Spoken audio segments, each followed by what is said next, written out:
రోజు అప్పజెప్పి వాటిని నిర్వహించే విధంగా ఈరోజు ముందుకు తీసుకెళ్తున్నాం.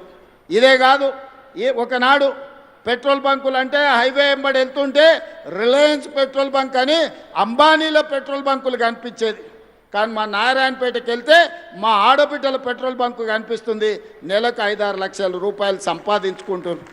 అంబానీతో పోటీ పడి రిలయన్స్తో పోటీ పడే పెట్రోల్ బంకుల నిర్వహణ ఈనాడు రాష్ట్రం నలుమూలల మా కలెక్టర్లకు ఆదేశాలు ఇచ్చిన ఎక్కడ ప్రభుత్వ స్థలాలు ఉన్నా మా ఆడబిడ్డలకు పెట్రోల్ బంకులు పెట్టడానికి స్థలం ఇవ్వండి. ఈరోజు అంబానీతోని వాళ్ళు పోటీ పడాలి అని. ఇక సోలార్ విద్యుత్ అనగానే అదానీ గుర్తొస్తాడు. ఈ దేశంలో అదానీ గొప్ప వ్యాపారవేత్త అని చెప్పుకుంటుంటాడు.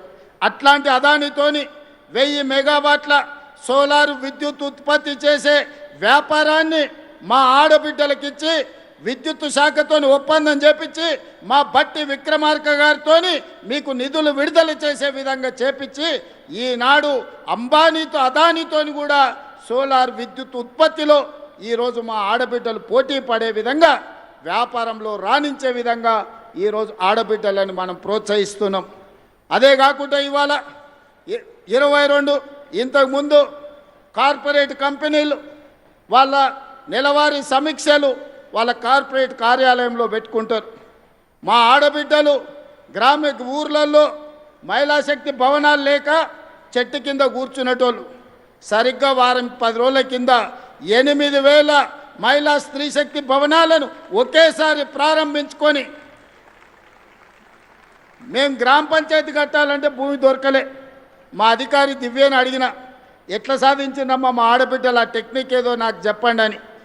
నల్గొండ మా జిల్లా మహిళా శక్తి ప్రెసిడెంట్ నాకు చెప్పింది, సార్ మన సర్పంచ్ ఎలక్షన్లు వచ్చినప్పుడు మాకు భూమి ఇస్తేనే మీ ఓటు సంగతి చెప్తామంటే అందరు లైన్లో నిలబడి మాకు భూములు ఇచ్చిందని చెప్పింది. ఇన్ని రోజులు ఆ ఐడియా మాకు రాలే, ముఖ్యమంత్రి అయినా కానీ. మా అక్కలు సరిగ్గా నరం చూసి ఒత్తిండ్రు. అందరు స్థానిక సంస్థల ప్రజాప్రతినిధులు 8000 భవనాలు కట్టుకోవడానికి భూములు అప్పచెప్పారు. ఇవాళ వాటికి నిధులు కూడా మా సీతక్క మంజూరు చేసింది.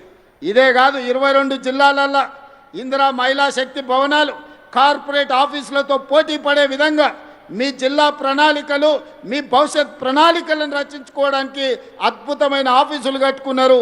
నాకు తెలిసి తొందరలోనే వాటిని కూడా ప్రారంభించుకోబోతున్నాం.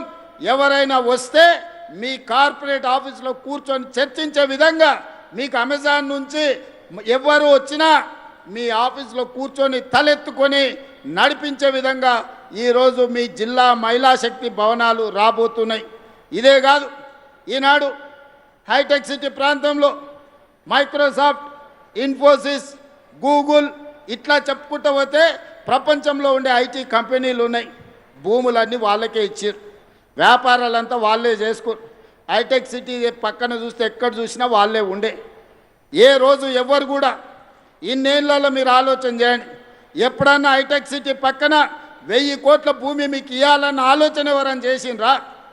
ఇవాళ మీ సోదరుడు ముఖ్యమంత్రి ఉన్నాడు కాబట్టి, మా ఆడబిడ్డల ఆశీర్వాదంతో ప్రజాపాలన ఏర్పడ్డది కాబట్టి మా ఆడబిడ్డల కోసం హైటెక్ సిటీ పక్కన 1000 కోట్ల భూమినిచ్చి 106 స్టాల్స్ ఇవాళ పెట్టి రాష్ట్రం నలుమూలల మీరు ఉత్పత్తి చేస్తున్న వస్తువులను ప్రపంచానికి ప్రదర్శించే విధంగా ఈరోజు అద్భుతంగా మీరు నిర్వహించుకుంటున్నారు. అక్కడనే ఆన్లైన్లో అమ్ముకునే విధంగా ఈరోజు మీరు రాణిస్తున్నారు. వి హబ్లో ఈరోజు మీరు అద్భుతంగా వ్యాపారంలో రాణించబోతున్నారు. ఇవన్నీ మీరు ఆలోచన చేయండి. ఈరోజు ఇన్ని మంచి కార్యక్రమాలు చేపడుతున్నాం.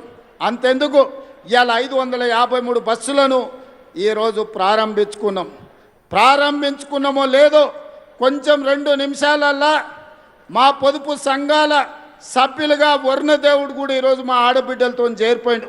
ఇప్పటి వరకు ఎలినో ఉంది, వానలు రావన్నారు. కానీ ఒక మంచి కార్యక్రమం పసుపు కుంకుమలతో ప్రారంభించి టెంకాయ కొట్టి మా ఆడబిడ్డలు జెండా మా అక్క సీతక్క ఊపినెంబడే బస్సుల కదలికతో పాటు కుంభవర్షం కురిసి వర్ణదేవుడు కూడా మా స్వయం సహాయక సంఘాలలో మా పొదుపు సంఘాల ఆడబిడ్డల గ్రూపులో ఈరోజు వర్ణదేవుడు కూడా చేరిపోయిండు. వర్ణదేవుడి కటాక్షం కూడా మా ఆడబిడ్డలకు అండగా ఉన్నది. అందుకే సోదరిమణులారా, ఈరోజు మీ సోదరుడి తెలంగాణ రాష్ట్ర ముఖ్యమంత్రిగా ఉన్నాడు. ఎవరు ఎన్ని కుట్రలు చేసినా, కుతంత్రాలు చేసినా, ఎన్ని అడ్డుపుల్లలు పెట్టినా, మీ అభివృద్ధిని అడ్డుకోవాలనుకున్నా, మీ సంఘాలను దెబ్బతీయాలనుకున్నా, ఇప్పటి వరకు 61,000 కోట్ల